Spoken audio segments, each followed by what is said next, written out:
Mes esame Vilniuje, naujame Kelių namų kvartale, kuriame pagrindinė fasadinė medžiaga buvo pasirinkta Cedral Lab dailylentė. Tai yra labiau galbūt žinoma iš senų laikų kaip klasikinė dailylentė, gaminama čia Lietuvoje, Naujojoje Akmenėje. Šiek tiek išskirtinis objektas yra dėl to, kad dailylentės montuojamos yra vertikaliai su tarpeliu ir yra tvirtinamos su matomu tvirtinimu. Labai dažnai žmonės bijo šito montavimo būdo, būtent dėl to, kad matysis sraigtai ir jie galbūt įsivaizduoja, kad tai yra neestetiška, negražu arba nepriimtina tiesiog.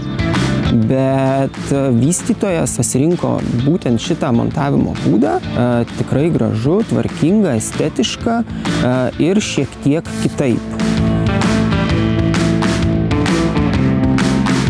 Montuojant dailylentės vertikaliai, pagrindinis dalykas, ką reikėtų atkreipti dėmesį į karkasą, tai yra tai, kad turėtų būti dvigubas grebestavimas. Karkasas grebestuojamas pirmiausiai vertikaliai, o vėliau horizontaliai.